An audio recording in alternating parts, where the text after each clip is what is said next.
Salut tout le monde, j'espère que vous allez tous très bien. Écoutez, aujourd'hui on va faire une petite vidéo sur Leonardo vs Tourelle parce que on sait très bien que les deux ne s'entendent pas. Ça fait depuis qu'ils sont là tous les deux, de toute façon ça ne colle pas. Alors est-ce que c'est parce que c'est un Allemand et les Brésiliens, ça s'entend jamais? Je n'en sais rien, mais il y a des conflits d'intérêts, ça c'est sûr. Et alors il y a aussi Gartier sur Canal+ qui a dit des choses entre Leonardo et Tourelle. Alors attention, parce que des fois il faut prendre avec des pincettes parce qu'on sait très bien comment sont les journalistes. Je vais en parler, je vais mettre aussi des vidéos là-dessus parce qu'il peut y avoir du vrai, mais aussi il y a des trucs qui sont faux. Il faut arrêter de prendre les gens pour des cons, tout simplement. On se retrouve juste après l'intro.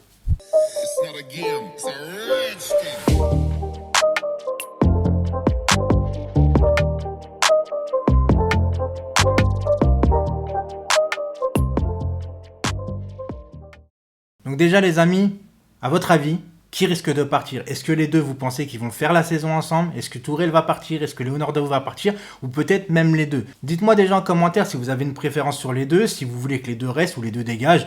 Ça, c'est votre avis. Alors, quand je dis faire attention aux journalistes, c'est parce qu'on sait très bien qu'ils peuvent dire des choses vraies, parce qu'ils ont quand même un carnet d'adresses, etc. Ils font pas que du fake, mais aussi ils font du fake pour se faire mousser. Déjà, on met cette première vidéo. Je me suis laissé dire, par exemple, qu'il y avait eu une réunion 2 jours après Lisbonne pour débriefer. L'un des deux n'est pas venu.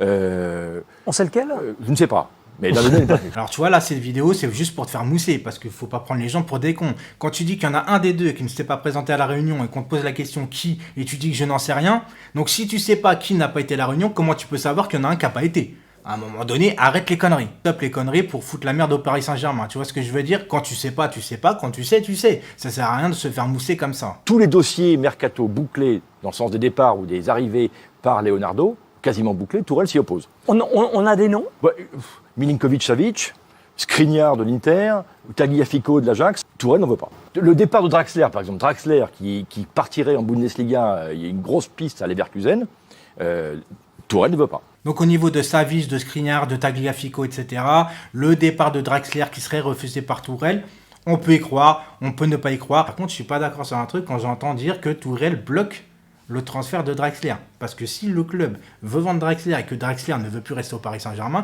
je vois pas comment Tourelle peut bloquer le transfert. Vous voyez ce que je veux dire? Donc comme j'ai dit, les journalistes, il y a du vrai, il y a du faux. Mais attention, attention aux rumeurs, etc. Et bien tout décortiquer. Maintenant, je le redis, je sais pas comment que ça va se passer. On sait qu'il y a des conflits d'intérêts au niveau de Tourelle et Leonardo. Pourquoi? Parce qu'à un moment donné, alors vous savez très bien que je n'aime pas Tourelle de base. Vous le savez. Mais c'est pas pour ça que je vais lui donner 100% tort. Ou Leonardo 100% raison. Non, parce que Leonardo, il n'y a pas que du bon. Il faut arrêter de croire que c'est un magicien et c'est un extraterrestre de la performance. Il a aussi des mauvais points, même au Paris Saint-Germain. Je suis désolé. Par exemple, Ancelotti, un entraîneur que je regrette et qu'il était très performant au Paris Saint-Germain, ils lui ont pas fait confiance. Ancelotti, dès la première année, il a dit bah salut, bye bye. Moi, je veux pas avoir affaire à ces gens-là. Il a eu raison, Ancelotti. Alors, Leonardo, par rapport à Thiago Silva, je suis désolé, il est en tort. Il est en tort. C'est soit tu le veux pas du tout, voilà. Et jusqu'au dernier moment, bah tu dis voilà, basta, il y a rien du tout. Mais si tu dis pas à Thiago Silva jusqu'au dernier moment, non, on veut plus de toi, c'est fini, etc. Et puis au dernier moment, oh bah finalement, tiens, je veux bien qu'on te reprolonge. Non, ça se fait pas.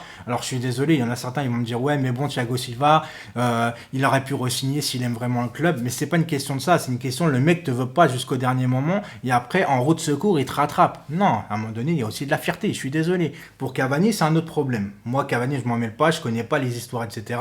C'est un peu plus délicat. Là où je vais pas donner tort tout le temps à Tourelle, c'est qu'un entraîneur, à la base, pour moi en tout cas, donne des directives pour le recrutement parce que c'est lui qui fait l'équipe quand même. Alors oui, la première année, il arrive, il y a déjà une équipe établie, il doit faire avec, mais après, les années suivantes, c'est lui en fait qui peaufine l'équipe, qui demande des renforts, qui demande les joueurs qu'il aimerait avoir, etc. Et c'est pas normalement au directeur sportif d'imposer ses joueurs. Parce que sinon, ça ne sert à rien d'avoir un entraîneur. Dans ce cas, Leonardo, si vraiment tu veux imposer tes joueurs, eh ben, sois aussi entraîneur du Paris Saint-Germain. Tu choisis tes propres joueurs, tu négocies, tu fais entraîneur. Mais tu n'as pas le temps pour faire tout ça. Tu ne peux pas non plus demander à un entraîneur de rester les bras croisés comme ça, attendre les recrues. Tu sais même pas qui va venir et on te dit, bah lui, on recrute, donc lui, il faut le faire jouer maintenant. Maintenant, Tourelle, je vais aussi passer par lui. Parce qu'à un moment donné, quand tu réclames des milieux de terrain, tu as beaucoup de milieux de terrain et tu continues à mettre Marquinhos au milieu de terrain, faut pas non plus se plaindre que derrière, on recrute pour toi. D'accord? Parce que quand tu réclames des temps et temps de joueurs, qu'on te donne à disposition des joueurs et que tu prends le Paris Saint-Germain pour un laboratoire, à un moment donné aussi, c'est normal qu'il y a des conflits d'intérêts. Donc ça a se poser aussi la question maintenant, Icardi, oui, quid d'Icardi? Parce que tu l'as pas fait rentrer en finale, pourquoi? Parce que vraiment tu lui faisais pas confiance et qu'il était en surpoids et que tu faisais plus confiance à Choupo-Moting? Ou c'est parce que c'est le choix de Leonardo et que t'avais pas envie de lui donner raison? Ça peut se poser comme question. Mais si vraiment c'est le cas, c'est grave, c'est grave. Mais le club ne pourra pas continuer à avancer avec des gens qui s'entretuent au sein même du club. Moi, je préfère Leonardo parce que Leonardo, c'est difficile d'avoir un directeur sportif comme ça. Alors que Tourelle, tu peux avoir plein d'autres entraîneurs beaucoup plus performants que Tourelle. Maintenant, comme je dis, j'aime pas Tourelle, mais c'est pas pour ça que je vais enfoncer Tourelle automatiquement. Leonardo a des torts. Je suis désolé, Leonardo a des vrais torts. Normalement, dans un club structuré qui fonctionne parfaitement, le directeur sportif est en coalition avec l'entraîneur pour savoir quel poste il a besoin pour pouvoir peaufiner l'équipe, pour créer un vrai collectif. Maintenant, s'il n'y a aucune entente et que l'entraîneur veut des joueurs que Leonardo ne veut pas et que Leonardo recrute des joueurs parce que lui, il en a envie, que Tourelle, parce qu'il n'aime pas Leonardo, ne fait pas jouer les joueurs, on va pas s'en sortir, les amis. On va pas s'en sortir comme ça. Et ça, c'est grave. Mais attention, parce que Tourelle, c'est le choix de Doha. C'est le choix de Doha, c'est pas le choix de Leonardo. Et Leonardo n'a rien à dire là-dessus. Et maintenant, Doha, on sait très bien que les Qataris, c'est de la fierté avant tout. Parce que Doha sont capables de virer Leonardo juste pour dire non, c'est nous qui avons raison, c'est nous qui sommes fiers de ça, c'est notre choix, t'as pas à discuter de notre choix. Mais Leonardo, il s'en fout, hein. S'il veut partir, il va se casser le mec. Non, Leonardo, je suis désolé, mais il a un grand carnet d'adresses. Il nous a prouvé par le temps qu'il a recruté beaucoup en Italie à l'époque, etc. Il nous ramène quand même beaucoup de bons joueurs. Mais c'est vrai que Tourelle, des fois, tu te poses certaines questions, tu vois. Tourelle qui se plaint à l'époque que Lassana Diarra, le club a laissé Lassana Diarra partir, a résilié son contrat, alors que quand Lassana Diarra était au club, Tourelle, qu'est-ce qu'il faisait? Il ne le faisait pas jouer. À un moment donné, sois cohérent dans tes propos. Tu te plains d'un joueur qui part alors que quand il était là, tu le faisais pas jouer. Même lui, il n'est pas cohérent dans son propre raisonnement. Et ça fait flipper en fait. Ça fait flipper. Alors maintenant, certains vont me dire, oui, on a été en finale de la Ligue des Champions avec Tourelle, donc faut le garder. C'est votre avis, les mecs. C'est votre avis. Moi, j'ai plus envie de Tourelle, vous savez très bien, parce que depuis qu'il est là, j'ai vu aucune patte Tourelle en fait. Aucune patte. Quand il est en difficulté sur le terrain, il fait du changement de poste pour poste, mais il a du mal à reconfigurer une tactique pour pouvoir contrecarrer les plans de l'adversaire. Et puis de toute façon, quelle est la philosophie de jeu de Tourelle? Je vous pose vraiment la question. Est-ce que vous avez vu un fond de jeu sous l'ère Tourelle?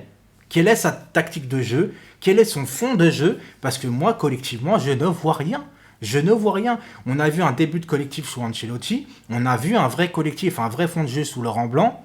Après, c'est parti en cacahuète. Alors, Emery, c'est vrai, le 4-0 à l'aller contre le Barça, etc., c'était top. Au niveau du fond de jeu, ça continuait bien. Il y avait un pressing haut.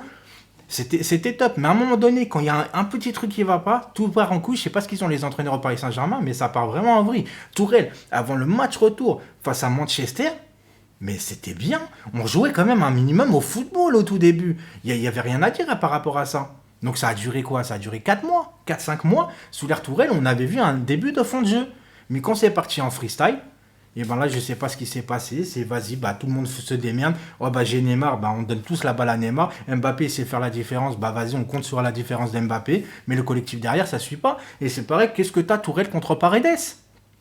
Et je me le demande, qu'est-ce que t'as contre Paredes? Quand t'as un gay qui fait des mauvais matchs, tu continues à le faire jouer. En fait, Tourelle, j'ai l'impression, et c'est pour ça que je le comprends pas. Il y a des joueurs qui enchaînent les mauvais matchs, ils continuent à les faire jouer. Et quand il fait jouer un joueur qui montre du potentiel pour être titulaire, il le refout sur le banc derrière. Il y a plein de joueurs, tu dis, lui c'est bien, il augmente tout son niveau de jeu, il commence à être bien, et puis d'un seul coup, poum, sur le banc. Et t'as des joueurs, coûte que coûte, tu sais pas pourquoi, t'as l'impression qu'ils sont protégés. Je sais pas si c'est par rapport à leur contrat, s'ils ont des primes par rapport à être titulaire, ou je sais pas, des promesses, mais des fois, t'as des joueurs, ils enchaînent les mauvais matchs, et ils continuent de jouer, les mecs.